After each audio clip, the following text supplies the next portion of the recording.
നമുക്കിന്ന് മിറ്റ്സുബിഷി പജേറോയെ പറ്റി സംസാരിക്കാം. ഇന്ത്യയിൽ നിന്നും മിറ്റ്സുബിഷി പോയിട്ടും ഇന്ന് വളരെ ഫാൻ ബേസ് ഉള്ള ഒരു വാഹനമാണ് പജേറോ.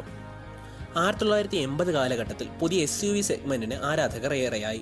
ഡിഫൻഡറും ലാൻഡ് ക്രൂയിസറും ഒക്കെ വാഴുന്ന കാലം. ഈ സമയത്താണ് മിറ്റ്സുബിഷി പജേറോ അവതരിപ്പിക്കുന്നത്. ലാൻസറിന്റെ ഡ്യൂറബിലിറ്റിയും മറ്റുമെല്ലാം അവർ അവതരിപ്പിച്ചത് WRC പോലെയുള്ള റാലി ഇവന്റുകളിലാണ്. വളരെ വലിയൊരു റാലി പാരമ്പര്യം മിറ്റ്സുബിഷിക്ക് സമ്മാനിച്ചൊരു മോഡലാണ് ലാൻസർ.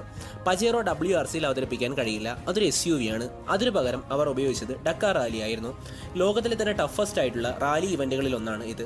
ഫ്രാൻസിന്റെ ക്യാപിറ്റലായുള്ള പാരീസിൽ നിന്നും തുടങ്ങി സഹാറ മരുഭൂമിയെ ഭേദിച്ച് 10,000 കിലോമീറ്റർ സഞ്ചരിച്ച് സെനഗലിന്റെ ക്യാപിറ്റലായിട്ടുള്ള ഡക്കാറിൽ അവസാനിക്കുന്ന റാലി ഇവന്റ്. പജേറോ അവതരിപ്പിച്ച ശേഷം 12 തവണയാണ് ഡക്കാർ റാലി ഇവന്റ് മിറ്റ്സുബിഷി വിജയിക്കുന്നത്. ഏറ്റവും കൂടുതൽ തവണ വിജയിച്ചതിന്റെ ഗിന്നസ് റെക്കോർഡും ഈ ഒരു വാഹനത്തിനാണ്. വാഹനവും വാഹന നിർമ്മാതാവും ഇന്ത്യയിൽ നിന്ന് പോയെങ്കിലും ആഗ്രഹം കാരണം ഈ വാഹനം തിരഞ്ഞുപിടിച്ച് സ്വന്തമാക്കി സംരക്ഷിക്കുന്ന പലരുമുണ്ട് നമ്മുടെ നാട്ടിൽ. മിറ്റ്സുബിഷി ഇന്ത്യയിലേക്ക് തിരിച്ചു വരുന്ന എന്ന വാർത്ത